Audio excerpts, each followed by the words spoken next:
In this video, we're talking all about that big epic universe drop today. A really, really good day for Universal. Crazy stuff announced.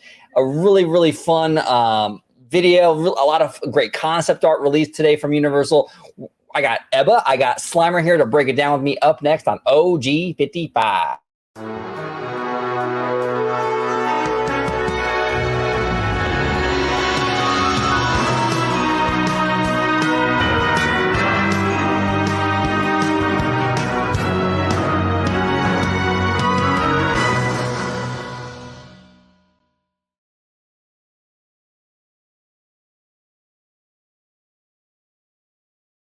Welcome aboard, everybody, to this episode of OG 55. We're talking all about Epic Universe. Universal had a really big day today. They dropped a lot of information on this new park coming out in about a year now. A lot of great stuff. We're going to kind of break it down, talk about it, discuss it. But before I do that, I'm going to have to introduce these fine gentlemen. Mr. Michael Ebba, thank you so much for being back on the show, brother. OG 55. Thank you, brother, for having me on. It's always a pleasure and honor. So thank you so much, man. Yeah, absolutely. But if you could let everybody at home know where they could find you on social media, sir. So you can find me on Instagram, Michael Ebba, and then also on Twitter, now X, at Michael Ebba 1991. There it is. There it is. And does your cat have a Twitter too, or no? No. Perfect. No, you're good. You're good. No, hey, my dogs have made an appearance on the channel not too long ago too. Yeah, we're pet people here. No worries at all. Perfect. We got Slimer. We got Slimer in the house. Slimer, always good to see you, brother. Hey, what's up, man? How you doing? Good to see you. Doing fantastic. Good to see you too, sir. If you could let everybody at home know where they could find you on social media, sir. Yeah, absolutely. So I'm at SlimeSquare84 on X, and you can catch me right here on OG 55. 55. All right, so let's go ahead and start. Let's dive into the festivities today. This was a fantastic video, actually, from theme park stop, Elisa Stella. She does a lot of great Universal stuff. So what we're going to do, like we always do, is we're going to play her video. She does a really good job at breaking today's announcements down. And we'll go ahead and stop it along the way, talk about it, break it down, all that good stuff. So, gentlemen, if there is a part in the video where you want to say something, just say, hey, can you pause it? And we'll go from there. Cool. Here we go. Officially announced in August 2019, we've been talking about the development and construction of Epic Universe since 2018. Today, we are a little over a year away from the opening of this new theme park in Orlando, Florida. Around the site, we can see detailed work happening on the Donkey Kong Minecart Rides Temple. Coaster trains are on the track for How to Train Your Dragon and Dark Universe, and scaffolding is coming down around the impressive Parisian buildings of the Wizarding World. But that's not all, because Universal has finally revealed. I just want to say I love Alicia's narration here.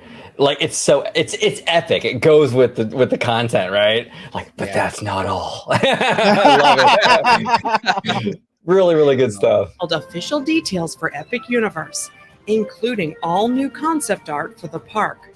A look at how all of the portals into each of the themed worlds will look once completed. I kind of want to talk about this real quick. Good. These portals, right? The portals are interesting concept, I think, and it's a smart concept, right? Because you can see here, this is for a Super Nintendo World. But one of the things I love about Cars Land at DCA, right, is that when you go through the rock work, you kind of get that portal kind of vibe, right? Where it's you go through that rock work and then it opens up into this massive vista with the rock work and the Ornament Valley and everything. I think this is smart for Universal to kind of have all the lands of Epic Universe kind of have that approach where you go through the portal and then once you exit the other side of that portal, the whole land opens up to you. I think that really lends itself to just incredible first impressions of each land. I think that was really smart. What are your thoughts on that, Slimer? Yeah, I absolutely agree, man. I mean, this reaches back to Walt Disney's original concept of walking into the Magic Kingdom, right? So when you walk under that arch and you walk into Main Street USA, that's the original portal, you know what I mean? And it has, it's kind of faltered along the last, couple land iterations, but slowly they've been, bringing back the Portal concept, Galaxy's Edge, Super Mario. And now it's just, I feel like this is just going to be the norm from here on forward. But I also like how it's tall enough that these are also like land monikers. So if you're trying to look for a specific land, you can just look at the tower right above the portal itself from a distance and say, that's where I need to head, and just beeline right to that land. So that's really smart. It's very utilitarian, but also adds a lot of, like you said, it adds like an element to the land there that you wouldn't have had otherwise. Yeah, that's a great point, Slimer. It adds, like, you're right. They're like, it's very tall. So like you can always find your bearings, like in the park, like, oh, that's Mario. I can see the stars from here. Let's go that way. Oh, that's Harry Potter. I can see the hand with the wand. I think it's really, really smart design. And this is the thing I appreciate about Epic Universe, right? Is like these little things that they're doing with this park, with the portals, with like the way that each portal has a weenie where it draws you to it. You can tell that Universal Creative put a lot of work into the design of this, both on a creative level and even like an operations level. I thought that's pretty cool. What are your thoughts on these portals, Ebba? What do you think about this, man? Yeah, so I mean, I agree with both of what you guys said. I really like, like the design of, like, the one we just saw, right, with Mario. I like how these portals are going to be like their gateway for like each kind of world, right, you go into, and then now you're immersed in this whole new land. So I think that's gonna be really cool. So, I mean, so far what it's looked like is that this might be Universal's like one of their most best probably themed parks, right, in terms of theming and atmosphere. And it's also really exciting too, because now we're getting like, a new theme park in the modern era. So Right. so this is really going to be really cool, I think. Yeah, no, that's a great point. That's a great point, Ebba. This is the first new theme park from the big two, Disney and Universal, in the modern era, in the social media age, right? So I'm very curious how that works. Now, Islands of Adventure had a rough go the first time around. Again, that was in 1999. So that was kind of like the pre-social media, thing. I mean, we had, like AOL and stuff like that back then, but it wasn't anything like it is now. So I'm very curious now in the social media age how this park performs. I think this park will do very, very well. I think it will be, I think it will pack in the crowds. I've always said that I think this park will be successful in and of itself.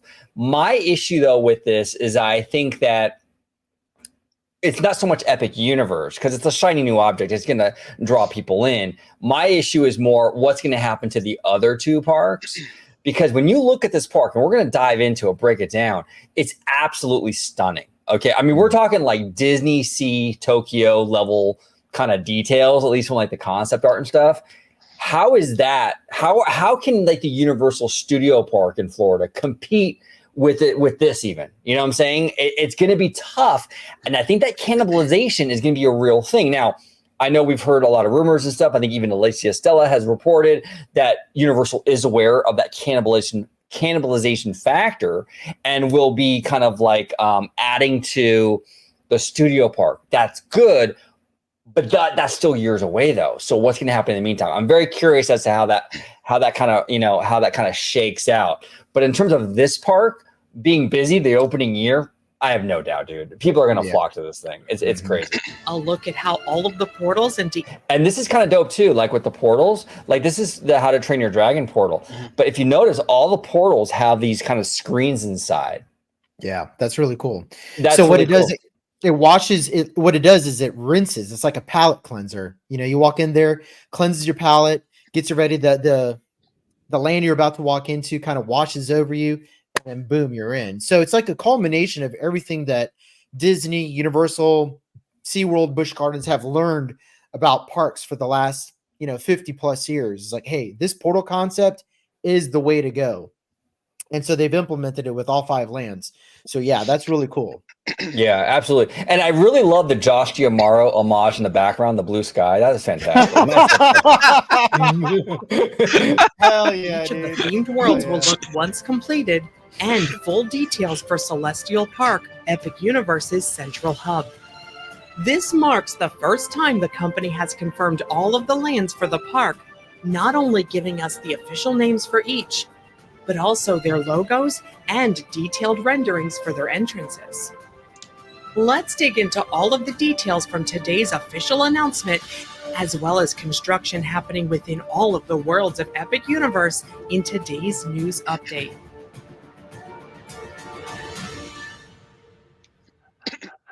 For the first time since 2019, the company has revealed more details for Universe. Now, this is interesting. I'm going to kind of back up just a little bit here. One sec. Since 2019, the company has revealed. This is interesting. So there's a massive massive body of water, which from what I understand is going to be kind of the home for like world of color kind of shows, like fountain shows and what have you. And this is one of the things I've actually been really excited about. It looks massive. I mean, this is a fountain show on a massive scale. And then behind it, you'll see, I think it's called the Helios Hotel, which is like the high end, probably really expensive hotel. That's kind of like the centerpiece of the whole park, really. And that's what you see behind you. What do you guys think about this? I mean, Universal has really incorporated the hotel into this park. Slimer, you think that works? Doesn't work? How do you feel?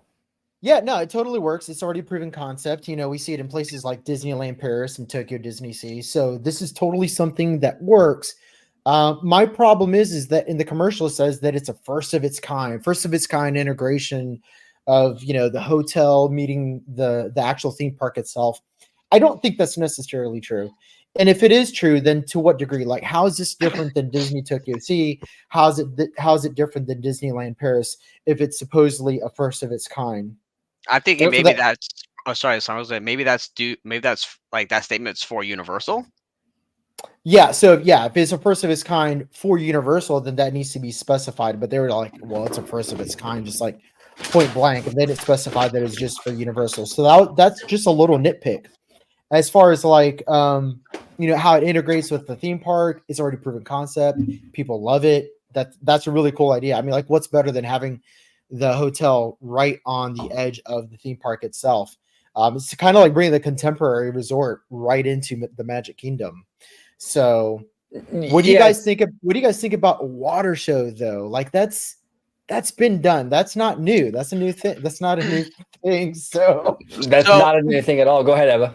Yeah, so I would say, so for a water show, right? I mean, here's the thing, like, I love water shows. I think they're awesome. I mean, of course, you know, but the things like in the center of the park, though, like kind of almost like right there, right? It's like, I don't know, because I would think like that you would have a more kind of designated area for something like that, like a show type of water show, right? But not like smack kind of right there in the middle almost of the park. I'm not sure like how much like of what do you call it, like if there's a huge crowd there and how much blockage is going to be from like everybody crowding that and how much walkway like space that's going to take up. So I'm really curious to see how that's going to play out, and also in terms of people coming in and out of the hotel. But as for the hotel itself, you know, I really like the look of it. It looks really nice. So, but yeah, I mean, that's just kind of my thing is like that. I think there should have been probably a more designated spot for the water show, not like centered like kind of right in the middle there. That's interesting. I see your point. Like, I think visually it might be cool because you're kind of in the middle, and it's like this kind of, it's kind of like Disneyland Fantasmic, this kind of organic thing where it happens like right in the middle of the park. Yeah. But operationally, like you were saying, Eva, it might be kind of a mess. You know, it depends on how they handle that. Yeah. In terms of the hotel being first of a kind, like which is what like Slimer was touching upon, that's been, yeah, like he mentioned, that's been done before. It's even been done out here in Anaheim. I mean, the Grand Californian was part of California Adventure from day one. That was, you know, what was that, 23 years ago now. Right. So unless it's being integrated in a different way that we're not aware of, I'm not really sure what they mean by that exactly. So that's interesting. Right. Yeah. Right. So I'm curious, right? Is there going to be like hotel parking behind that hotel? Probably, yeah, likely. Yeah, it'll probably be behind. And I tell you, it makes for great. I mean, like I'm telling you, these rooms are going to be a pretty penny, dude. Especially if you get like a park view. It's going to be probably pretty close to Disney prices. I would be surprised if it wasn't. More details for Universal Epic Universe. With a blog post, press release, updated website, and a beautiful video presentation on YouTube, Universal Orlando has revealed many. Now, this is the entrance, you guys. I mean, this is crazy. Now, keep in mind, I was talking to our buddy Disney Glimpses earlier today about this on Twitter, right? The concept art we're going to see throughout this video is absolutely perfect. I mean, it's breathtaking. Keep in mind, this is concept art. You get the perfect sunset. The perfect this is artwork. This is not like a picture from in the park or anything like that, right? But even if it turns out even 70% as cool as this, I think it's a win for Universal. But this entrance is absolutely breathtaking. What are your thoughts on that, Ebba? You feeling this? Not feeling it? Yeah, it's cool. I really like it a lot. Again, like I say, it's concept art, and like all the artwork that we're gonna see is really cool, right? But even then, like you said, if it's like 70% of it, it's still gonna be really awesome. My kind of worry though is like, see how like you have the entrance there, Yeah. right? Is so I see like there's kind of a little bit like a few different entrance ways. Is that going to be like one main entrance, and those other gates are going to be like for, I don't know, like early access or something, or are those all for everybody to go enter all at once? Interesting question. Oh, Slimer, you're on mute, brother. Sorry about that. Oh, no worries. Yeah, no, I'm not really sure, Ebba.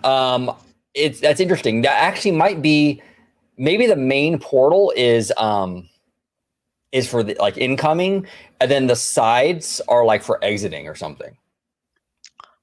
Yep. You know, I can see like, that. I can see that. Yeah. They want you to get that grand reveal, so you go through the center. But then how does that even work? Because where do you like scan? Right. So like where's like the turnstiles, right? Well, To get in. the turnstiles. What is this, 1900? No, remember they're using the new card and body scanners. Remember they're using facial recognition. Yeah, they have their new scanners have everything built into it, whether it's Face ID, RFID. So I think what's going to happen is you're just going to walk through there seamlessly. They've already stated that they want a completely seamless experience as you're walking into the gate. No check-in, no scan. As cool as the little Mickey, the Mickey Mouse card scanners are. No, they don't want anything like that. They want it to be completely seamless. And I think you're right. I think those archways on the left and the right-hand side are going to be the exit. So there's one entrance, one out, pretty boilerplate. Yeah. But yeah, this looks great. I mean, this is awesome. I love the tower. It's kind of very Universal still. You know what I mean? Yeah. Because Universal has the archway. This is just taking the archway and making it something completely different. And I guess it has like astronomical celestial figures on the top of what I mean, it kind of looks like a dildo. I'm not gonna it kind of does. But to be honest, so does the Island of Adventure lighthouse too. Kind of looks like one too. So. Yeah, a veiny one too. Yeah, it's interesting. What this kind of reminds me of too is I'm not like a huge Lord of the Rings fan, but what was that big structure with the eye in Lord of the Rings? This is kind of given that kind of vibe a little bit, right? Yeah, it's a Sauron. Yes, exactly. Yeah. So I mean, look, it screams adventure. It really does. But I mean, I can't complain. The artwork, it looks absolutely incredible. So we'll see how it turns out in execution. Now, I do think there is a little bit of like, look, it's artwork. You know what I'm saying? And there are some pieces of art here where it's like, it's not going to look like that in reality, right? It's kind of like even Disney does this. They add a lot of pixie dust and spring, like sparkles and stuff, and it's like that perfect, like kind of like sunset or whatever. So there is a lot of that going on here. But look, I mean, the architecture is gorgeous. I can't imagine it falling flat. I mean, it's still going to look fantastic, even if you take away all the fluff from the art. Well, new detail. Oh, sorry. Yeah, no, you're good. What's up, Evan? I was gonna say, so in terms of like the portal, right, or like these portals that we're going to have in this park, how big are they going to be, right? Because I'm looking at this entryway, and like if you have massive amount of people walking through it, that's going to cause. I mean, yeah, I know what Slimer's saying. You have this nice seamless lane probably that's going to be implemented, but still, how long is that going to take for people to get through if you have like this kind of limited like hole there you're trying to go through? They're gonna have to be sizable because the one like the portal that we have out here in Hollywood for the Super Nintendo World, it's got to be like 4 and 5 times bigger than that because that thing isn't that big. You know what I'm saying? And so from the scale that we're looking at, it looks a lot bigger than that. But you're right, Ebba. I mean, yeah, that's gonna be. Hopefully they figured all that into the equation. We'll see. It's hard to tell because the artwork and then even from like BioReconstruct's aerial views, yeah, it's so far up. Like it's hard to really kind of make out like how big that really is, you know? Details for the park, including the official names for each of its 5 themed lands. The announcement took time to explain how the portals will work, allowing us to travel between worlds within Epic Universe. The first land that we encounter, of course, is Celestial Park, Epic Universe's central area and our hub to each of the other worlds. Universal says that, with acres of rolling gardens, chasing waterways, and Okay, so this is interesting. So acres of waterways and gardens. Okay. And I've seen a lot of fans, and we're going to talk about the fan response at the end of this video. Okay. But I'm going to dip into this a little bit because this has been driving me crazy a little bit all day. I've been seeing a lot of fans on social media talking about, oh man, it's so good that Universal's bringing the park back to theme park. I'm like, what are you talking about? We just had the park element for the Epcot renovation, right? And then a lot of people were complaining about that because it was like too parky or whatever. Even at Disneyland, the new Toontown added that park element to the new land with the fake grass where you can chill and have a picnic thing. That was a very park kind of vibe. So this has been like a thing that Disney's been doing now for at least the past couple of years or so. I don't understand how this is such a revolutionary idea. Look, I think that there's a lot of stuff I love about what we're seeing today. But this thing or fans are kind of coming at this like, wow, the park stuff is so interesting and cool. Finally, I'm like, finally. I mean, this has been going on at Disney now for a little while. What are your thoughts on that, Ebba? Yeah, so I mean, at Disneyland, right? It's literally called Centennial Park, right? Right. for Toontown. right, exactly. You know, exactly. but I think like a lot of the fans that are talking about though is probably more regards to like the Universal parks. You know, which is fine, you know, right? But again, it's already been done before. But again, like this artwork I'm seeing, if it comes out to look like this or even something kind of closer, right? It looks really good, you know. So I would love to see this like in person. Yeah, no, it looks beautiful. Yeah.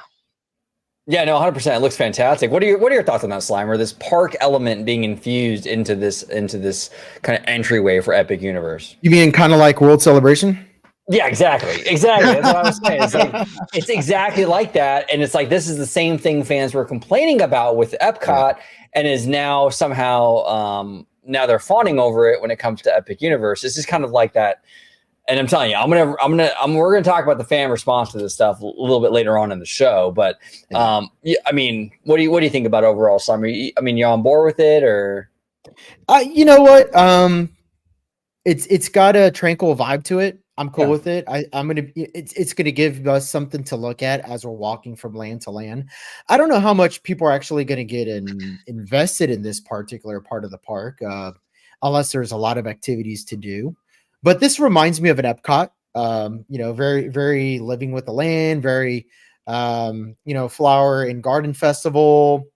It's got some unique architecture that you don't see in any other park. Like they have this glass dome over here in the center of the picture.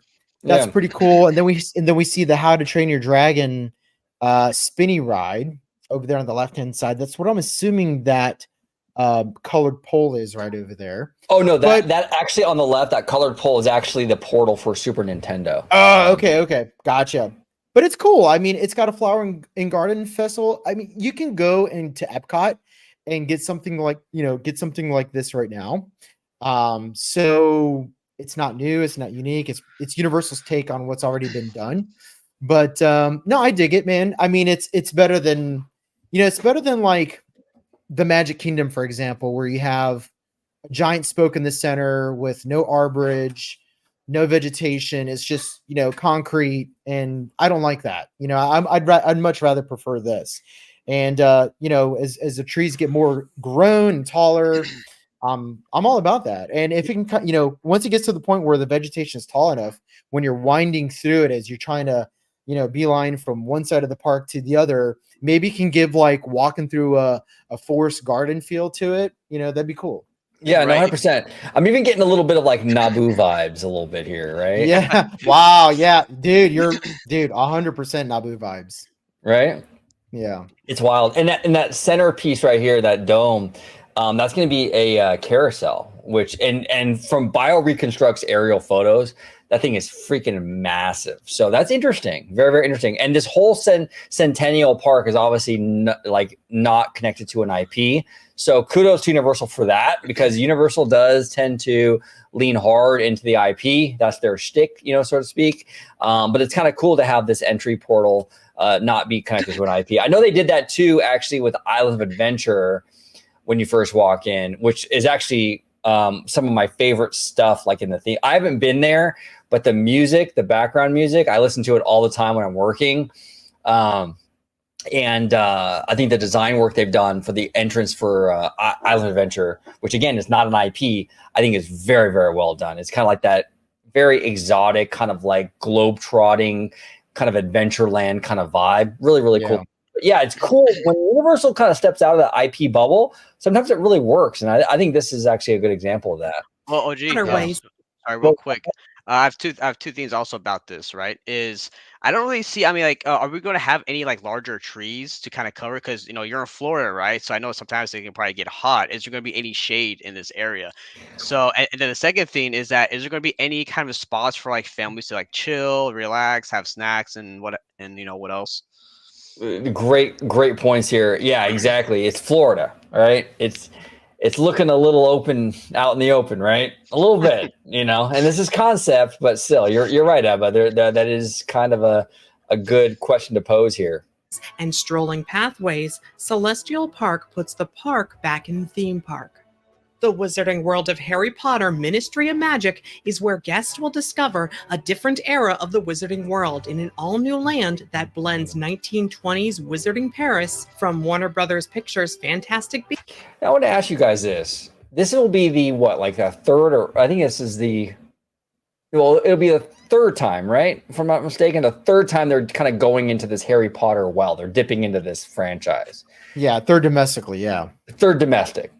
Is it kind of getting a little played out? Like, is this something that like maybe they should kind of? I get it. The Potter thing is kind of really put Universal Parks on the map, in the modern world. Is this something that like maybe? Because I was talking to a friend of mine, Tim, today. He's a huge Universal fan, but he was talking to me saying like, yeah, man, I wish they wouldn't have done the Potter stuff. Like it's kind of like too much, I'm saying? There's a lot of other great IP out there they could have put into this park. They could have done maybe Zelda. They could have done maybe even Lord of the Rings or something else. Do we need another Harry Potter land? What are your thoughts on that, Slimer? Is it too much, or maybe we're good with this one? What do you think? Well, what really startled me, well, I wouldn't say startled, what really struck me as surprising, I would say, is that they went with the Ministry of Magic, considered that every single of the new Harry Potter movies that came out, actually the box office revenue was cut in half every single subsequent movie. Yeah. So this must have been something that they committed to years ago, back when the movies were still being released. They didn't know how well they were going to perform, but they already got the license. All the legal stuff was already, in line. They probably weren't even talking Nintendo at that point. You know what I mean?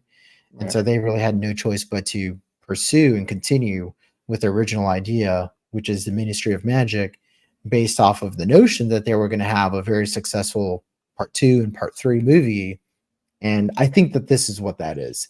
They're going to do the best with it as they can, I think. I think there's still going to be a good turnout. I mean, there's no shortage of Harry Potter fans. And Harry Potter fandom is kind of weird. It's kind of like Star Wars supercharged, because whenever you go to the Wizarding World of Harry Potter Universal Studios, I'll tell you, I see more kids dressed like wizards than I do see people dressed like Jedi and Sith in Star Wars. So was it, is it necessarily irrelevant? I don't think so. But, jury's still out. If they come out with an e-ticket ride that has new technology that is a must-have ride, I think it's going to have a draw either way, whether it's Ministry of Magic, whether it's old Harry Potter, whether it's this, the third land in Florida. It's really going to be dependent on the e-ticket ride. That's my opinion. But with regard to why they're still pursuing this, I think that there's a legal reason. I think there's a licensing reason. This is something that's premeditated and planned 5 years back. They weren't talking Nintendo. Nintendo at this point would obviously make more sense. But we're not getting a shortage of Nintendo at this point. You know what I mean? So, and here's the other thing too. They wanted to have very distinct lands within this park. So if you look in, and if you watch that 1 7-minute video that you sent in the DMs earlier, that's something that their fans asked for, was very distinct lands. So this is going to be on the other end of the spectrum when compared to How to Train Your Dragon, Dark Universe, Super Mario, and everything else that they have in the park. Yeah, no, well said, well said. Yeah, the Harry Potter thing took a beating. I think the franchise, a lot of people disagree because a lot of fans will say, "Oh, well, but OG, the Harry Potter video game is doing really well. Therefore, there's no problem with the franchise." Who cares? I mean, Mandalorian did very well. Mandalorian did very well for Star Wars season 1, whatever. And I would still say that Star Wars has issues despite Mandalorian's success. So this whole idea that like, well, you know, Harry Potter had a successful video game, therefore no problems, is kind of ridiculous. I do think there is problems with the Harry Potter franchise in general. It is seeing a little bit of a waning because of the damage that Fantastic Beasts has sort of done on that franchise, which is why you're seeing David Zaslav say like, basically saying like, well, not basically, they announced it. They're going to reboot this whole thing via a series on Max. So like, you don't reboot a franchise if like everything's all good. Now, I'm not saying that Potter is a dead thing. I don't think Star Wars is a dead thing. I think there are some franchises, Star Wars, Potter, Marvel, even DC, I think they're popular at its core, that they can survive some shitty content and reemerge when better content comes around. So Potter is a evergreen thing in the sense where it's not going to ever die out completely. It's not going to be Felix the Cat, right? But at the end of the day, though, to pretend like this franchise is like all good and it's like the same as it was like a decade ago, I don't think so, man. I think it's taken some hits, and I think the rebooted series is evidence of that. What are your thoughts, Ebba? What are your thoughts on Potter coming to Epic Universe? Yeah. Okay. So I mean, you guys pretty much said like all my thoughts, pretty much. But I will say that I wasn't really a fan of the Fantastic Beasts series. I did kind of like the first movie, but I didn't really enjoy like the last two. Uh, and so I did have the game, right, Hogwarts Legacy. I thought it was really fun. Um, Now with this land, I think what would have been nice is if a Universal Park had, if they want to add this in, like have both, Hogwarts and then Ministry of Magic kind of together, kind of like how they're doing it like Super Nintendo World with like Donkey Kong added to it. Right. So instead of having like two different lands of the same IP, but like uh they're different sections, right? So Right. I think I do think like that. Harry Potter is still, while it's kind of damaged, so to speak, the IP right now. I do think that it is still very popular enough, and that while this move is not like gonna damage them, I don't think, if they can get this part of the park to be like really fantastic, it's not gonna matter what people think of Fantastic Beasts. Right? I kind of alluded to Sure. this before with the Marvel stuff. Is that, yeah, like Fantastic Beasts may not be great, but if they can make a home run with this park, then it won't really matter. Yeah. Yeah, No, that's true. That's true. Go ahead, Summer. I'm sorry, brother. no, you're good. What I was going to say is Rise of the Resistance is a perfect example of that. Hmm. So the sequel trilogy, not very popular. Rise of the Resistance, one of the best dark rides ever made, makes up for whatever lack of interest there is in the sequel trilogy. And look, man, I mean that ride always has at least a 60-minute wait, and it goes all the way up to 200 minutes, depending on the time of year. So yeah, people are willing to forgive. People are willing to forgive the source material if the ride delivers. So if they deliver on the ride, which supposedly is a super big secret, Theme Park Wizard probably knows exactly what's going on with this ride. So I definitely go check out his channel for like an in-depth on that. But let's see what else this land brings out, man. I mean, this land supposedly has gone, they've bent over backwards as far as like the immersion with this land. So let's see. I do agree. The Harry Potter franchise right now, it is wimping and it is limping, but when it comes to how people view these in terms of theme park experiences, it's a little different. I think people are more forgiving when it comes to that if the ride delivers. So jury's still out. Well said. And even Avatar, right? Like when Pandora opened at Animal Kingdom, like people were like basically declaring the death of Avatar as a franchise. No one wants a sequel. I remember leading up to Way of Water. No one's going to watch this thing. This is going to be a flop. The thing made $2 billion. A ridiculous amount of money. You know what I'm saying? But people were like, not really into Avatar when that land opened in Animal Kingdom. And the land was wildly successful, despite the fact that the movies were, it was years ago. And it really wasn't like on the radar in the pulp culture kind of space, right? Yeah. It still did very well. I'm not a Cars person. I don't give a shit about Pixar Cars. I really don't. But that land at DCA is one of my favorite theme park experiences. I think it's fantastic. So you guys make a great point where even if the franchise isn't like your thing, even if the franchise is kind of limping along, it can still do banger numbers if the ride executes. And it might, and again, follow Theme Park Wizard or Lisa Stella. I'm sure they have more detail on the ride that's coming. Ka-chow. I was gonna say, well, if you don't like Cars, bro, I guess we can't be friends, dude. Because I love the first movie. There we go. Iconic British Ministry of Magic from the Harry Potter series. Super Nintendo World is where guests will enter the iconic green pipe and discover a new way to play as they step into the worlds of beloved characters like Mario, Luigi, Princess Peach, and Donkey Kong. How to Train Your Dragon Isle of Berk is where guests will soar with dragons in a colorful world with Viking adventures based on the wildly popular How to Train Your Dragon film franchise.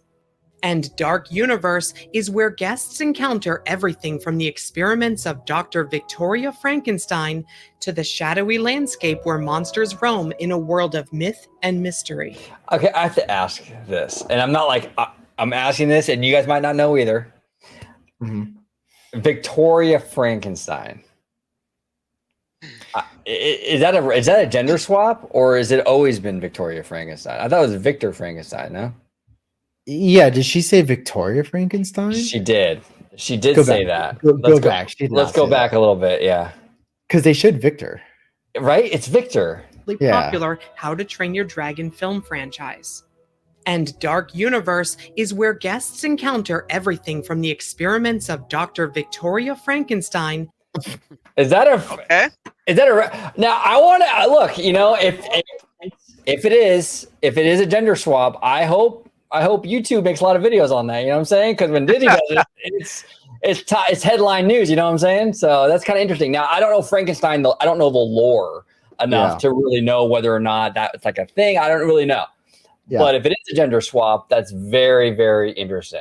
Yeah, I mean, it's pretty simple, man. Victor Frankenstein and Igor, they dug up bodies, they assembled them, they did their little experiment, and Frankenstein came alive. I mean, that's the lore right there. So the need to gender swap her or him. Okay, can I just say something? Like, I'm tired of all these companies and shit, like fucking, sorry, OG, like fucking gender swap and everything. Like, why the fuck are you going to do that for? Just leave it as they were, dude. I know. Like, here's the thing, if you want to add a female or gay or whatever, then add them in. Right. But don't be gender swapping and swapping this color and that color and this whatever. Like, no, just keep it as the original character. Yeah, exactly. It's crazy. So again, if like we're wrong and it's not a gender swap and there's something with the original lore of Victoria, cool. All right, stand corrected. But I thought it was Victor Frankenstein, and here we're hearing Victoria Frankenstein. So it seems like a gender swap, but we'll see. Yeah, and if we're wrong, people will let us know in the comments. So exactly. Yep. If we're wrong, come yell at me. It's okay. Yeah, exactly. All good. To the shadowy landscape where monsters roam in a world of myth and mystery. While we will be getting more details for each of the 4 worlds outside of the main hub in the coming months, today's announcement has revealed many official details for Celestial Park itself. Universal calls Celestial Park the heart of Universal Epic Universe and the first world that guests will encounter at the new theme park. Inside of this area are 3 attractions, including Constellation Carousel, which Universal calls the grand centerpiece of Celestial Park. Here, explorers of all... There we go. Okay, so this is pretty cool looking, actually. This is pretty dope. I really like the look of this thing. It has a very... I I can't even pinpoint it.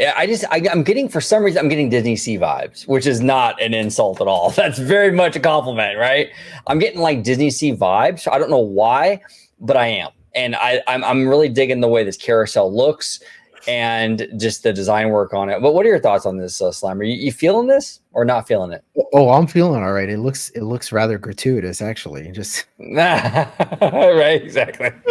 Exactly. Yeah, I'm digging this. I'm digging this. Well done, Universal. Because look, Universal, I mean, they do a lot of IP stuff. So when they dip into this non-IP stuff, it's a real test for them, I think. You know what I'm saying? well, and here's the thing too, man. I really want. I love Disney's IP, but Disney has gotten too comfortable with leaning on their IP. And if there's somebody out there that has the ability to make very interesting, novel, thematically rich environments and theme parks, which do not lean on any IP and are new creations, hey, I'm all for it. Even if it borrows from, this is borrowing obviously from, the early 1900s, late 1800 architecture with the LED strips, the dome lighting. This architecture is not original by any means, but if they're utilizing it in new and creative ways to create lands which are original, hey, I'm all for that, because right now I feel like Universal Creatives, Disney Imagineers have to get pushed out of their comfort zones. It's the cloning and the reskinning has gone so it's gone so Egregious. derivative, and it's like it's to the point where it's egregious, OG. But there's a lot of derivative stuff going out there. So hopefully the Disney Imagineers look at this, get inspired, say, hey, you know what? We should do something new. Let's not do, Indiana Jones for the fourth time. You know what I mean? So right. No, and I love this overall theme of the constellations, astrology, stuff like that. I think it's a really, really cool theme to kind of dip into. I'm digging that. I'm really digging the idea here. What are your thoughts on this, Ebba? This is the massive carousel in the front of the park. Constellation, astrology themed kind of. They're kind of going with. What are your feelings on this? Do you like it? Love it? Hate it? Oh, you're on mute, Ebba. I'm sorry. Oh. Cat sabotage. Sorry about that. No, so I actually really like it. I mean, so again, so far I've liked everything I've seen from this. Yeah. But I actually really like this. I really like the design. I kind of like the dark blues and the purples and like the kind of teal aqua green stuff there. And I kind of like that, like I said, astrology, dipping into that, right? Right. The constellations. So I think this is really cool. I can't wait to actually see what it looks like in person. But back to what Slimer was talking about, for like that original ideas and new things. I kind of have a fear with that for, Walt Disney Imagineering, just because, the budgets, and then I feel like they're always really limited onto what they can do. But in terms of this, I think this looks great. I can't wait to see how it looks. Yeah, and to your point too, Eva, like it's with Imagineering, it's with the budgets and the resources. I fully believe that, because like a lot of people are sort of like kind of talking trash about Imagineering, like, oh, they don't have what it takes anymore. All the old guard left, and they don't know how to do this stuff anymore. I got to push back on that. When Imagineering is given proper resources, they do amazing stuff. Still, look at that Arendelle land that they built over in it was Hong Kong. Amazing, absolutely incredible looking stuff. Look at Zootopia over there in Shanghai. Look at all the stuff they do for Tokyo.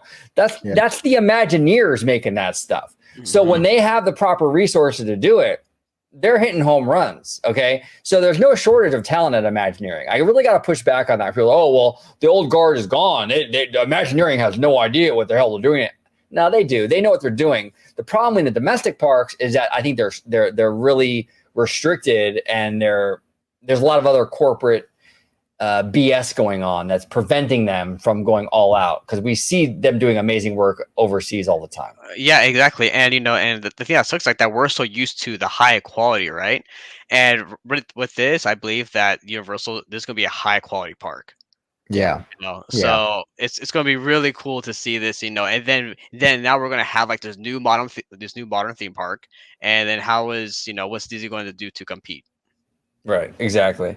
And I'm going to get into that actually when we talk about the fan stuff at the end, because that was very interesting to me too today on Twitter, because I saw a lot of, well, we'll get into it at the end, but I said it was Universal's day, but there was a lot of talk about Disney though, right? We'll talk about the end. Always. We'll talk about it for sure. Ages will take a fantastical whirl aboard constellations that glide forward, backward, and even make 360-degree rotations through the Milky Way in a choreographed dance of music and starlight. Astronomica is an interactive wet play area that doubles as a giant compass rose to the many wonders of Epic Universe. And Starfall Racers is a dual-launch racing coaster that sends guests rocketing through the skies aboard comets. This is the one element I think that I've seen of Epic Universe that doesn't really impress me much. It feels extremely light on the theming. I don't know. Like I see like coasters like this over at like Knott's and what have you. These kind of regional parks.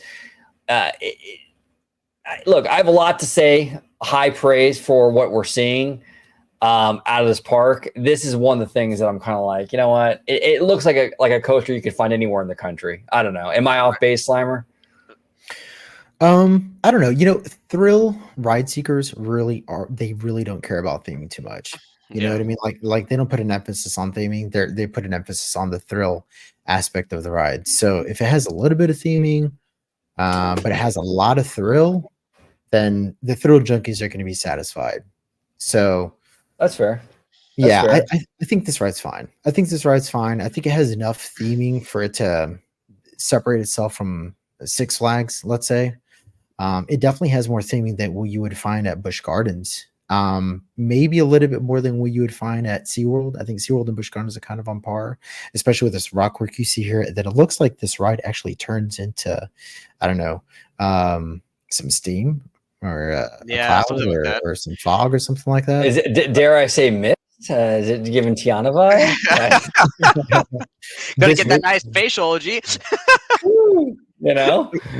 Yeah, all this stuff going down here where it's just grass. But again, I think that there's really not a whole lot you can do about that. There's probably like a lot of code that they have to meet where all this has to be cleared for repairs and things like that. But I do like the racing aspect. That's cool. Yeah. That is dope. Ebba, what do you think, dude? So I was reading something, correct me if I'm wrong, but isn't at nighttime like these like coaster cars are supposed to look like shooting stars? Yeah, there's a lighting package that will like kind of shimmer from what I understand. So I think during the day, you know, at least for like theme park or theming wise, it's not going to look that impressive. But I think at night is where this coaster might probably really shine. Yeah, no pun intended. Yeah, no pun intended. Yeah, and look, this isn't the first time. Like Universal kind of does this stuff, right? And they can get away with it more than Disney, I think, right? Because they're a different kind of brand. Yeah. But like, I would even say, and I might get canceled for this, but this is how I feel. Like Velocicoaster is like and I wouldn't go on that thing. I mean, there's no way. I'm too, that's not my thing. But like Velocicoaster, from what I'm hearing, is an amazing coaster. Yeah. But from what I'm seeing, it's not an amazing themed experience, right? Yeah. This might be something similar to that. It's a great coaster, but if you're a theme park fan, you're probably not going to get blown away by it. Well, see, I think that's to Slimer's point, right? Is that theming wise, it's all right. It can get by. In terms of like the coaster enthusiasts, right, who want that thrill. And for Velocicoaster, that's what they're looking for. Is that thrill. But for people like us, OG, who are kind of like little scaredy cats, don't want to go on these like big crazy coasters, right? We're like, no, it's okay. Yeah, exactly. Yeah, Ebba and I will be at the gift shop if you need us. You know what I'm saying? Guests rocketing through the skies aboard comets in a race to see who's the fastest of them all. Reaching speeds up to 62 miles per hour and heights up to 133 feet along 5,000 feet of track, Starfall Racers will be Epic Universe's most thrilling coaster experience with unique maneuvers such as the Celestial Spin, in which the two coaster vehicles perform an inverted crisscross while speeding through the air. Oh, wow. Celestial Park will also feature unique shopping options, including the Nintendo Superstar Store, where guests can shop an assortment of merchandise themed to Super Nintendo World.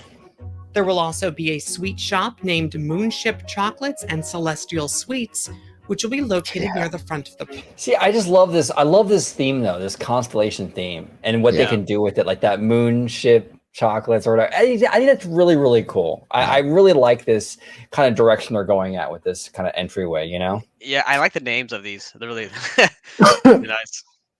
Yeah, it's actually more Star Wars and Galaxy's Edge. Whoa! Oh! Park. And there will be an array of full service and quick service dining locations, including Atlantic, a full service surf and turf restaurant set inside a Victorian aquarium, complete with captivating views of Celestial Park. Cool. The Blue Dragon Pan Asian restaurant. Okay, here we go. This is the only thing that I've seen. And you guys are gonna be surprised because I'm all about Asian, right? Like I love the food. I love the food. I love the women. I love all of it, right? But here's the thing about this. I'm gonna share with you guys something right now. This is man, I gotta do this. I hate doing this, but I gotta do it. This restaurant, and once I show you this, you might not be able to unsee it. Okay. Okay. This restaurant looks like a rethemed ESPN zone. Am I wrong? Oh, can you go back? Yeah, a little bit. It looks like a rethemed ESPN zone to me. Yeah. I mean, even down to these like towers right here. It just looks like a rethemed ESPN zone. I don't know. The dragon's dope. I love the dragon. That's really sick. I don't know, man. It looks more downtown Disney to me than theme park. But am I off base here? Or what do you think, Ebba? I think so. I'm gonna give you a little pushback, OG. I think that the only parts where it looks similar is probably kind of like the shape of the building, like the kind of like the rectangular, and then like the little pillars there. Other than that, I think that building looks a hell of a lot better than that ugly ass ESPN zone building. Yeah. For sure, Well, dude. Like, I'll say this. I'd rather go there than the Starlight Cafe. I mean, Starlight this takes a big shit of the Starlight Cafe. You know what I mean? The dragon's cool as shit, man. That's a photo op right there. And notice that the menu is on the dragon. So that's really cool. Oh, that's pretty sick. Absolutely. And also too, again, like with the kind of color pattern of the building, I like how it's like this kind of stars there. You got the blue, the purples, you got that kind of like little smoke right there, I think, on the building. Yeah. I think that's really dope. And I actually really like it because you have that kind of that kind of Asian or Chinese kind of tower right in the middle there. That's really cool. It's pretty cool. OG, when we go to check it out, man, I'm going to take a picture of you in front of it, and I'm going to caption it OG in front of the ESPN zone. Exactly. That's perfect. It's absolutely perfect. Here we go. We're dining through a culinary journey across Asia as they enjoy authentic Chinese, Japanese, and Thai fare in this full service. See, the inside is beautiful, man. And I love what they did with the inside where it's kind of like a Blue Bayou thing where you feel like you're outside. Yeah. That's dope, dude. That's really freaking dope. This restaurant I'm digging this. with neon dragons and ethereal lanterns. Bro, and the neon tiger, dude, that's sick, man. Okay, OG, real quick, right? Can I just say, like, again, I know this is all artwork, guys, but I'm really loving all the color patterns and palettes they're choosing for this park. Yeah. Dude, like, I can imagine this is gonna probably be like a really beautiful park, man. Yeah. Oh, absolutely. It's gonna be gorgeous. It is kind of funny to me though that they have these bottles hanging from the bar, which is exactly what we're getting in Tiana's, the Matamoti for the drop. That is kind of funny. That's almost identical to what we're seeing there. But no, this aesthetically looks absolutely gorgeous. I love it. This is where we're all gonna have to do like an OG55 like field trip. Dude, I'm telling you. And check this out. We'll have a few drinks here. Absolutely, dude. Mm-hmm. Additional must-eat locations within Celestial Park include the Oaken Star Tavern, where guests can enjoy savory barbecue, Pizza Moon, which will serve up a tasty menu featuring a variety of pizzas, and more. One more thing that was officially announced was the name for the hotel located at the back of the park. The Universal Helios Grand Hotel is designed to transport guests to a world where the heavens and earth unite, complete with 500 rooms, one-of-a-kind views, and its very own dedicated entrance into the theme park. Additional details for the lands outside of Celestial Park are expected to be revealed in the coming months, likely beginning in March and then every month through the summer. Universal has confirmed. So that's pretty much the update. And I do want to give a big shout out to Theme Park Stop and Alicia Stella for that great video. Really, really cool stuff. I don't know. I mean, look, dude, it looks really, really good. Okay. I'm a massive Disney person. I will make no bones about it. Disney is my bias, right? I love Disney. I like Universal. I love Disney. I'll say it. You know what I'm saying? But there's no denying, dude. I'm not blind. This looks fucking amazing. You know what I'm saying? So you got to give him credit. Yeah, I think that's the case with everybody on this channel right now. Or now, everybody on this video right now. I have a bias towards Disney, but there's been times where I've had a bias towards Universal. You know what I mean? Right. Ghostbusters, when they were at Universal, man, that was my jam, bro. If they come out, if they come out with Ghostbusters at Halloween Horror Nights this year, hey, I'm gonna have a bias towards Universal hard. Right. When Ghostbusters comes out over there, and as soon as they're gone, it's business as usual. I'm really hoping that this inspires the Imagineers or the people that control the money for the Imagineers to be like, hey guys, like go play, go make Peter Pan and the Magic Kingdom augmented reality, enhance it, keep the old stuff, but do some projecting mapping on it. Go do something fun with the SEA organization over in Adventureland, stuff like that. Because you notice this land has a lot of little stuff. It's just like a lot of little things, little tweaks here and there, not a lot of whole new stuff. Like, what have we seen that's groundbreaking? Nothing. It's just architectural design. It's just very inspirational sights and sounds. I mean, come on. There's nothing new. Everything's been done. Everything under the sun when it comes to theme parks has already been done. Yeah. It might come out the cool attraction, but OG, I think this goes back to what you've said many times on a lot of other videos where Universal is going to show their cards. They've shown their cards now.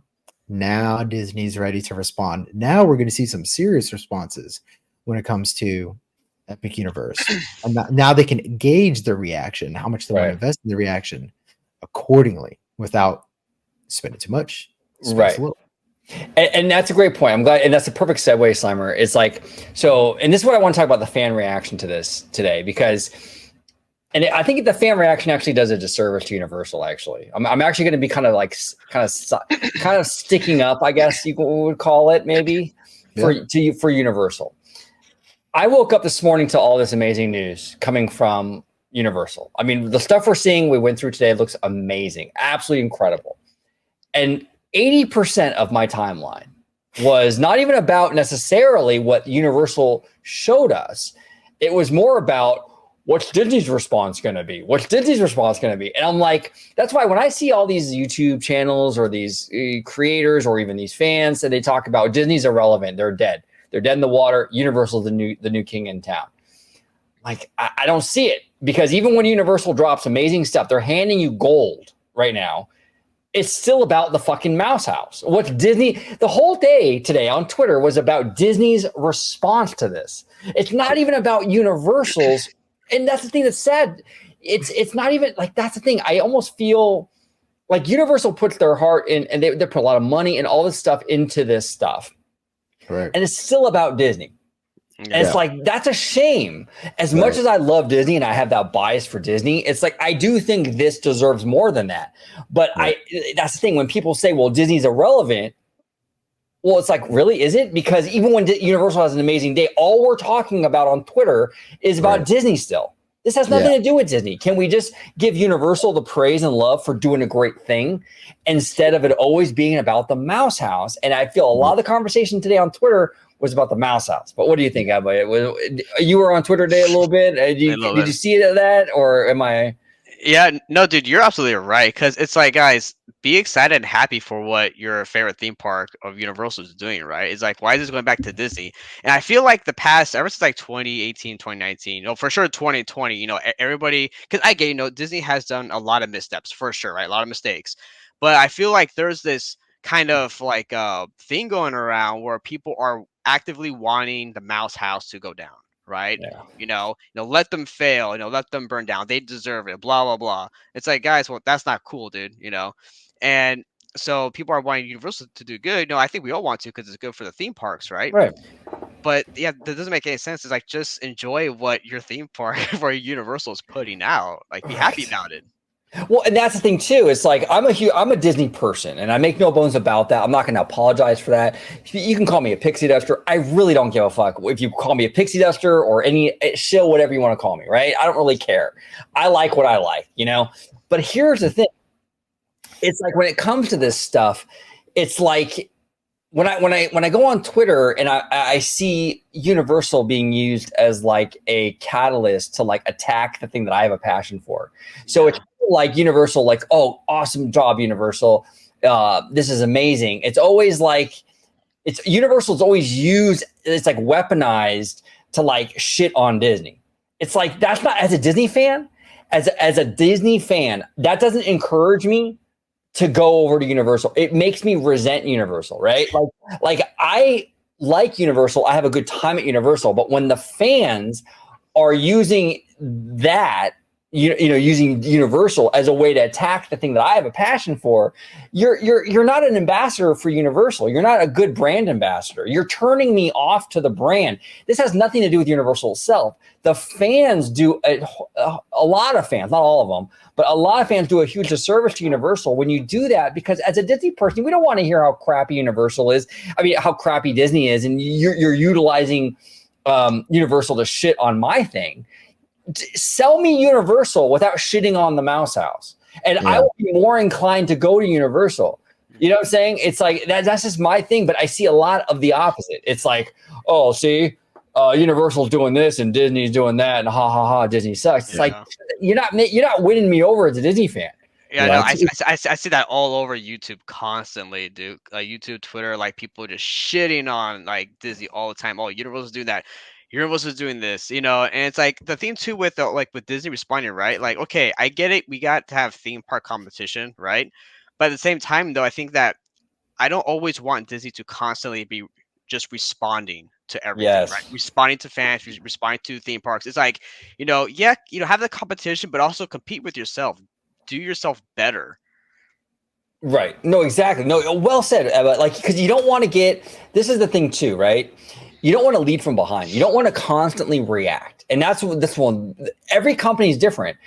Look, Disney doesn't really have to necessarily respond to Universal, because Universal is actually responding to Disney right now, right, with a third park. Universal's playing catch up. They're trying to get to Disney World's level right now. Yeah. Yeah. Right? Yeah, we've said that here in older shows. Universal's still trying to get on Disney level. This is their third theme park. Disney has 4, not kind of the water parks, you know what I mean? But there's this false dichotomy between Disney and Universal. Disney fans that take the air out of the room, saying, "Hey, Disney, what are you going to do to respond to Universal?" It creates this false dichotomy. These people are talking like they're shareholders within the company, and their stocks are about to go down if Disney doesn't do something about it right now. And that's crazy to me, because as somebody that enjoys Universal and Disney, yeah, I want Disney to respond, but like take your time, and do it the right way. Do it the right way, and do something great, and do something unique, and do something that's Disney. Yeah. I don't want something to do something that's Universal, just because the thing is like you said, when people are leading from behind, then you get products like, no offense to anybody that loves this movie, I like it, but Rise of Skywalker. Rise of Skywalker was a direct response to the criticisms and the demands that people made of the things they didn't like of The Last Jedi. And what happened? They gave you exactly what you wanted, and you're just like, nah, I don't want that. You know what I mean? So this like, I don't want to call it spoiled brat mentality, but this nagging that Disney has to do something, but that's like not even the case, man. Like, I enjoy both these parks. You know what I mean? This isn't like a, this isn't what do you call it? Like an either or situation. An either or situation here. It's not like, oh, Disney wins or Universal wins. Like, it's so tribal. It's weird, dude. Like, what are these companies at war? How many Disney Imagineers, like Jim Scholl and other Imagineers posted on X today? They're like, hey, congratulations to Universal Creatives on something amazing. You know what I mean? The Imagineers aren't acting like the Disney fans. They're the ones that work on these projects. So why are the Disney fans acting like this? Yeah, and these companies help each other. You know what I'm saying? Like, I get it. Iger and Brian Roberts, they probably do hate each other, but the companies don't. They have a working relationship on many levels. Disney films a lot of their stuff. Disney's films, TV shows, what have you, are filmed on the Universal lot here in Hollywood. Yeah. Believe me, Universal doesn't want the Mouse House to collapse. If Disney went down, it would hurt Universal in Florida too. It would hurt them even in Hollywood. Like, these companies thrive on each other. I'm telling you, the lead up to Super Mario World opening, or Super Nintendo World opening here in California, I was hearing the constant drumbeat from fans on Twitter. Oh, just wait till that land opens. Disneyland's done. Not only did it not hurt Disneyland was outperforming Disney World in the last couple of quarterly earnings calls. Despite the fact that Nintendo World opened, it actually probably helped Disneyland. You know what I'm saying? And it probably will help Walt Disney World too, to some degree. Yeah, and apparently people aren't going to the Disney parks. Like, I don't know what's this whole thing where, like, people are like, I'm not going to Disney anymore. Well, you know what? There's thousands of other people who are going to take your spot, dude. Yeah. People are going to Disney. I was there with Ebba. Like, we were there like last week, and I was there again on Saturday, and it was packed both days. I mean, it's like these parks are busy. Like, the normies are not invested in your stupid culture war like you are. Like, that's the thing. Like, people, it's so easy, and believe me, it takes a lot for me too, because I'm in this world. This is a bubble, pretty hardcore, with the Twitter thing and even like the YouTube stuff. It takes a lot, though. You have to really separate yourself, because you can really get high on your own farts. You know what I'm saying? And I think the community kind of does that a little bit, because like the boot on the ground stuff, the parks are busy. Now, Slimer, you were actually at Disney World with the Italiano recently. Were the parks like empty, or were they kind of robust, or how were the crowds over there on your coast? Dude, it was fucking packed, dude. I mean, Slinky Dog Dash had a 130-minute wait. Yeah, Smugglers Run. Smugglers Run 80 minutes. I mean, these. It was packed. It wasn't Christmas packed, but it was like 3.5 out of 5 packed. You know what I mean? I sent you that picture of when we were getting out of Country Bear Jamboree. Right. We were walking in a Festival of Fantasy, and it was just a swath of people, and you're just like, this has got to be some kind of a safety hazard. You know what I mean? Because there's just so many people. But like I was telling George when we were in Orlando, there's armchair theme park Disney, there's armchair Disney, armchair thing. We talk about it, right? And they're just doing it organically. Like, you can't conflate the two. You know what I mean? Right. They're two totally different ways of experiencing and talking about the parks. And the best way to do it, the only true way to do it, is organically. If all you're doing is armchair philosophizing about, what's Disney going to do, what their crowds are, and you're not there, I'm sorry, your opinions are not as valid. They just aren't. You're not boots on ground. You're not seeing what's happening. And I see it all the time. Like, I see comments like, Galaxy's Edge is nothing but dust bowls. Are you fucking kidding me? Like, you think families coming from Brazil care that Star Wars Galaxy's Edge is not based off of the original trilogy? Fuck no. They walk in, they see the Millennium Falcon, they shit their pants, and then they go have the awesomest time of their lives. That's the reality. Yeah, exactly. And it's like the same thing we talked about, where like the IP matters to some degree, but when you create a good experience, it doesn't, like, people will kind of overlook it, right? Mm-hmm. A lot of people don't like Avatar, but they still love Pandora. My ex-girlfriend, she hates Star Wars. Okay. I know. She hated it. She absolutely hated Star Wars. Well, she's an extra reason. Yeah, exactly. Right. But she hated Star Wars, and it's like, but one of her favorite rides was Rise of the Resistance. Like, this stuff is like, you know what I'm saying? And a lot of fans don't get that. They think that I think a lot of fans, hardcore fans, think they're like everyone else is as hardcore as they are. Like, the soccer mom cares as much about woke Disney as they do. They don't care. Not to say it's not an issue to some degree, but they don't care as much as you do. So exactly right. It's like that we live in this like smaller bubble, our own little fandom universe, right? But Right. then sometimes we forget that like there's this bigger universe of all the normies out there that don't really give a shit about the culture wars or about whether the Galaxy's Edge is the sequel trilogy, right? Like they don't care about that stuff. We do, but they don't. And I think that's what these theme parks are kind of gearing towards more of the normies because that's all the crowds that come to the parks, right? And then on the topic of Universal being on Disney's level, here's the I have no problem with Universal being on Disney level, right? That'd be great because that means for us theme park fans, we get more Right. high quality stuff, right? Right. But then you also had at the same time as a fan, you have to treat it as such. If you're going to say Disney, if you're going to say Universal is on Disney's level, then act like it because a lot of times they're not. Well, that's the thing, and I've said it so many times, Ebba. You hit the nail on the freaking head, brother. Like it's like, okay, so Universal is on par with Disney. Okay, if we're gonna take that as fact, if you believe that, fandom, it's the same level as Disney, then when Universal shits the bed, you can't make it. You can't fall back on, well, they're not Disney, so give them a pass. No. If they're on par with the Mouse House, they get held to the standard of the Mouse House. Yep. And that's what really frustrates me. It's like people want to have it both ways. So when they do a great thing like Epic Universe, oh man, they're Disney. Okay, cool. They're Disney now. So when they shit the bed, like with the Minions stuff they're doing over there in studios and half-ass it, then call them out for it. No, well, they're not on Disney's level, so we give them a pass. No, it doesn't work that way. It doesn't work like that. Well, it's like sorry, but it's like Centennial Park in Toontown. They're putting the park back in the theme park, or Celebration was a World Celebration over in Epcot. God, man, dude, when that came out, man.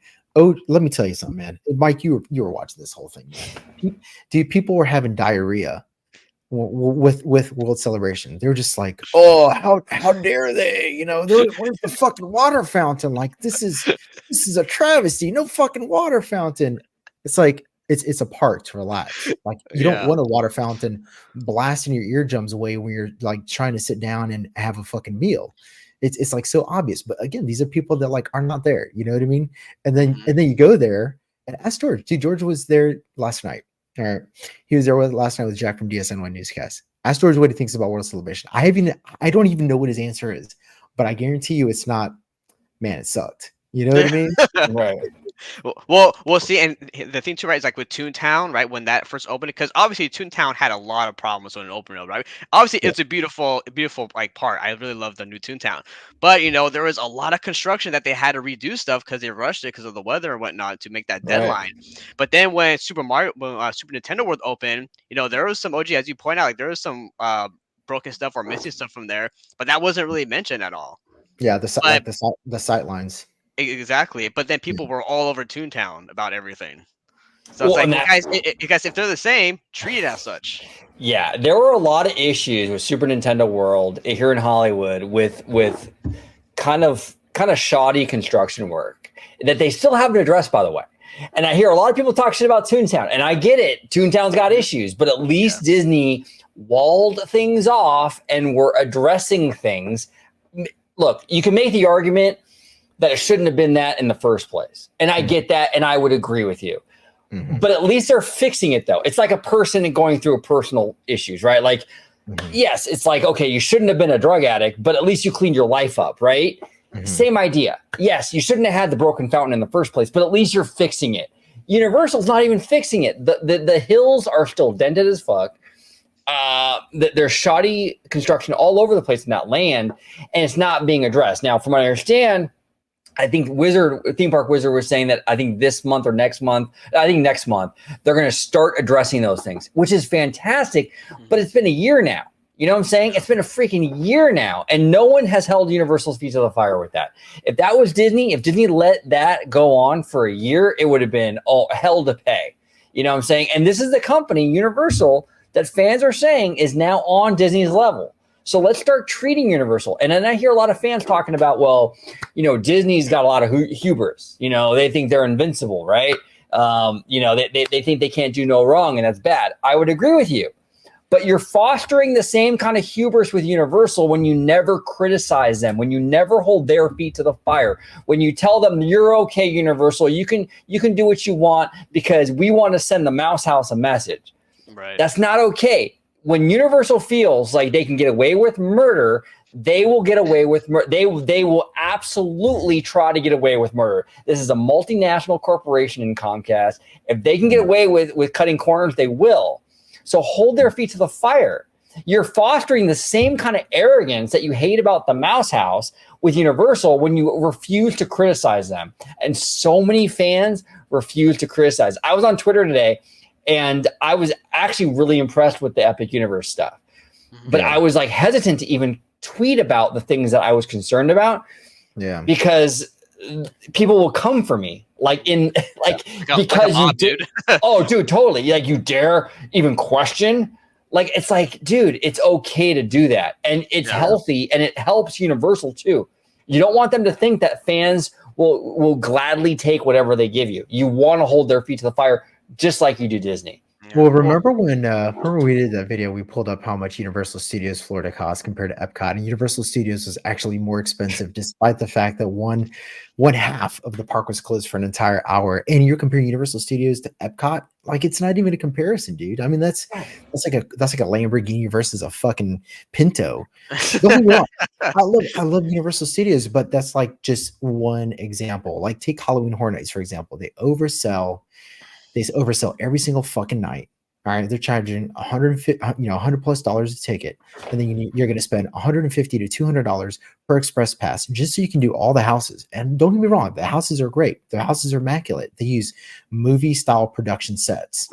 I love it, but they're extorting the fuck out of people compared to what it used to cost not more than 15 years ago. So they're charging, 3, 4, 5 times, and don't quote me on this, but the rate of inflation, you used to be able to go to Halloween Horror Nights for like, $49.99, $59.99.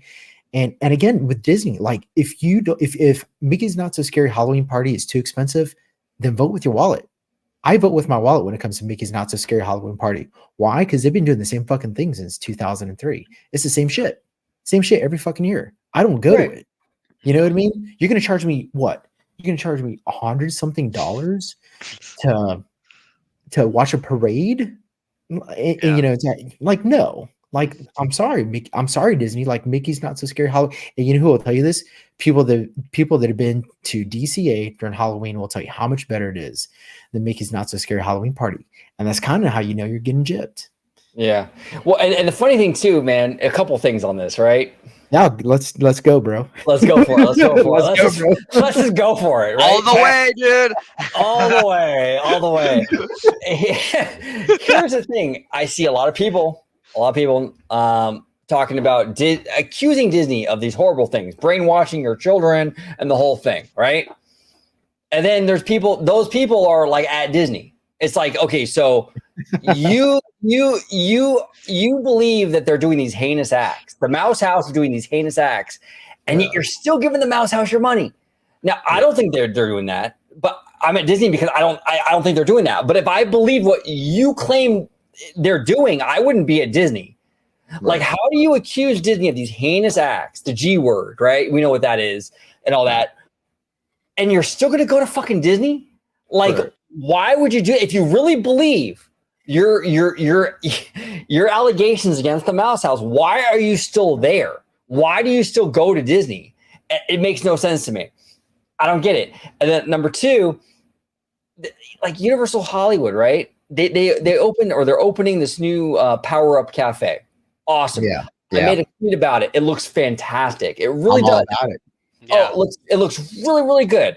It's you know how many pictures you're gonna see of people going? Yeah. Right. Yeah, exactly.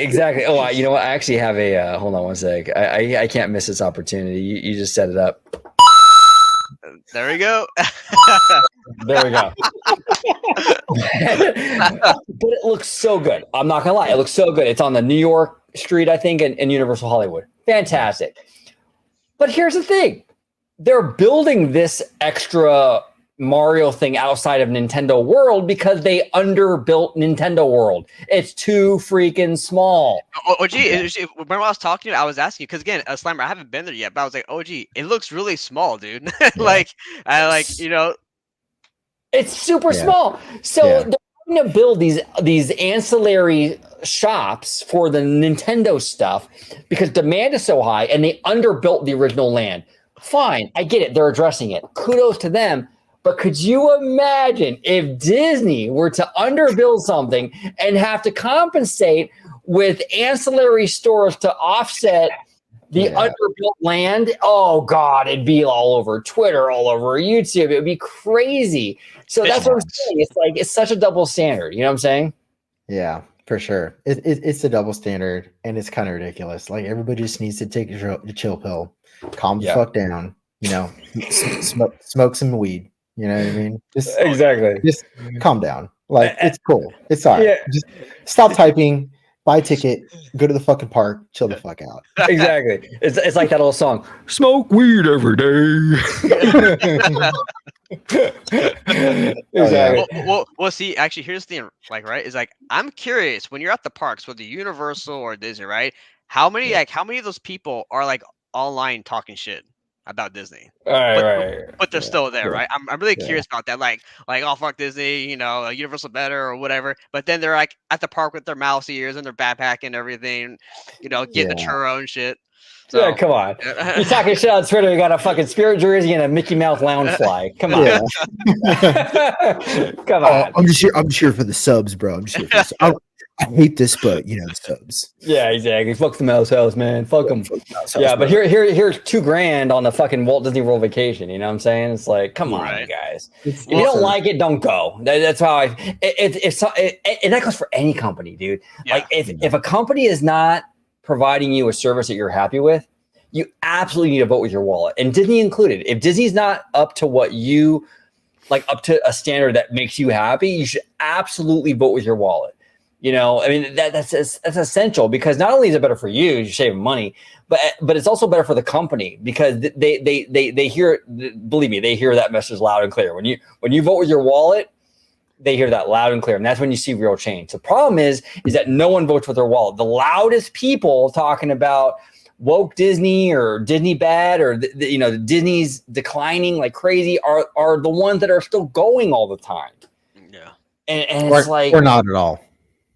The what? I'm sorry. Or not at all. Yeah. It's absolutely crazy. It's absolutely crazy. But fellas, I want to thank you guys so much for coming on today, talking Epic Universe. A lot of great stuff come out today from Universal. This is a really good news day for them, and we'll get more updates in terms of like what Alicia was saying with the other lands. So we'll definitely do more content on that. Little programming note too: the Italiano should be back in the house after February 1st. So he will be back here, and we're planning on doing live shows and all that good stuff when the Italiano is wheels down back in PA. So really, really cool stuff. But Slimer, I will start with you, brother. I want to thank you. I know it's late over there on the East Coast, Slimer. I do want to thank you, brother, for sticking up, staying late with us tonight, and do appreciate you, sir. But if you could let everybody at home know where they can find you on social media, sir. Yeah, hey, thanks for having me on, man. This is a really interesting conversation. This is going to be a conversation that's going to be going for a long, long time. But in the comments, put down what land you're looking forward to the most. Put down what you're looking forward to the least. And if you want to tell us how you think Disney can improve on what they're doing at Epic Universe, put that down in the comments too. Make sure you like this video. You can find me on X at SlimeSquare84. You can find me right here on Orange Grove 55. 55. There we go. There we go. Down below, we got the one, the only Mr. Michael Ebba. Ebba, thank you for coming on, brother. If you could let everybody at home know where they can find you on social media, sir.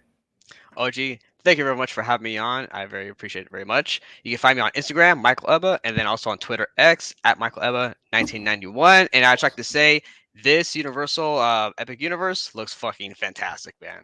Yes, absolutely, absolutely. They should have named it that. Actually, it's been Universal's fucking fantastic. That's a great theme park name. You know what I'm saying?